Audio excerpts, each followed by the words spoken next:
जीवन में आधे दुख इस वजह से आते हैं क्योंकि हमने उनसे आशाएं रखी जिनसे हमें नहीं रखनी चाहिए थी। जीवन में समय चाहे जैसा भी हो, परिवार के साथ रहो। सुख हो तो बढ़ जाता है और दुख हो तो बट जाता है। इस संसार में मूर्ख व्यक्ति, अधर्मी, अज्ञानी व नास्तिक प्रकृति का व्यक्ति मेरी शरण स्वीकार नहीं कर सकता। ज्ञानी व्यक्ति को कर्म के प्रतिफल की अपेक्षा कर रहे अज्ञानी व्यक्ति के दिमाग को अस्थिर नहीं करना चाहिए। अपने जीवन में कभी भी ना किसी को आनंद में वचन दे, ना क्रोध में उत्तर दे और ना ही दुख में कभी निर्णय ले। किसी और का काम पूर्णतया से करने से कहीं अच्छा है कि अपना काम करें, भले ही उसे अपूर्णता से करना पड़े। मैं ही इस सृष्टि की रचना करता हूँ, मैं ही इसका पालन पोषण करता हूँ और मैं ही इस सृष्टि का विनाश करता हूँ। कृष्ण जी कहते हैं, जब संसार में धर्म की हानि होगी, अधर्म की विजय होगी, तब मैं इस पृथ्वी पर अवतरित होऊंगा, मतलब जन्म लूँगा।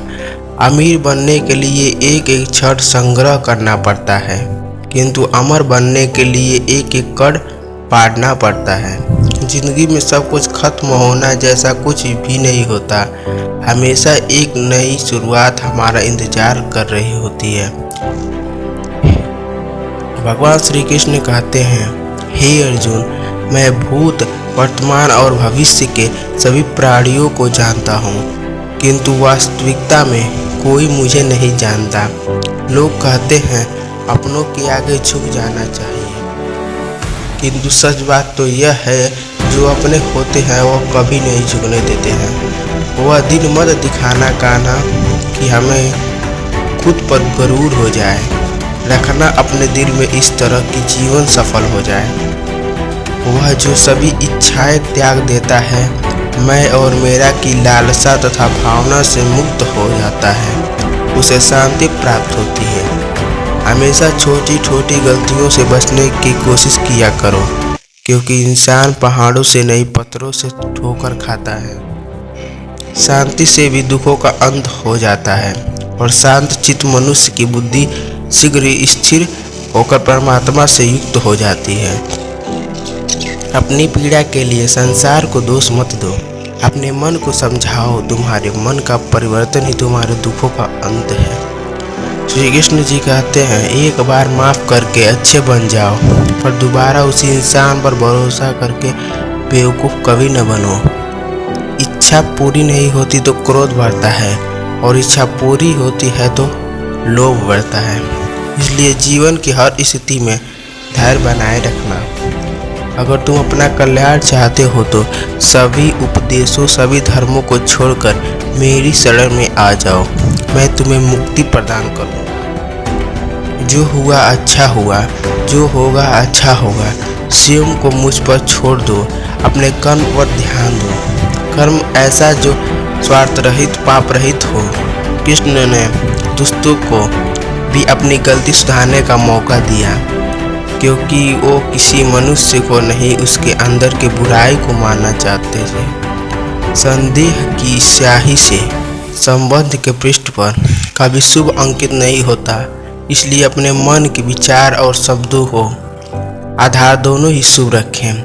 मोहग्रस्त होकर अपने कर्तव्य पथ से हट जाना मूर्खता है, क्योंकि इससे ना तो तुम्हें स्वयं की प्राप्ति होगी और ना ही तुम्हारी कीर्ति बढ़ेगी।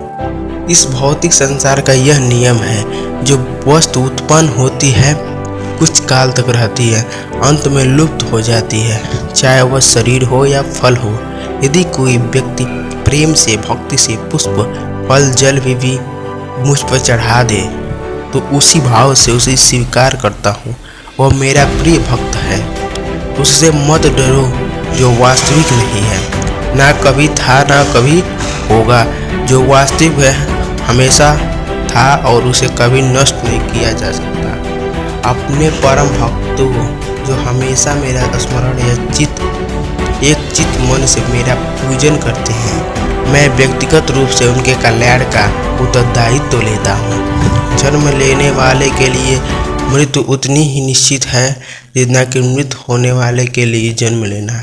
इसलिए जो अपरिहार्य है उस पर शोक मत करो।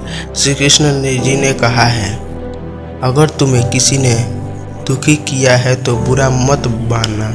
लोग उसी पेड़ पर पत्थर मारते हैं जिस पेड़ पर ज़्यादा मीठे फल होते हैं। अंतकाल में जो मनुष्य मेरा स्मरण करते हैं, देह त्याग करता है, वह मेरी शरण में आता है।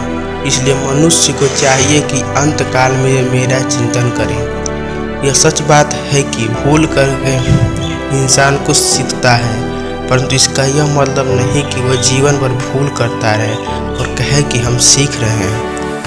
कृष्ण कहते हैं, इस जगत में मनुष्य भौतिक वस्तुओं का भोग कर सकता है।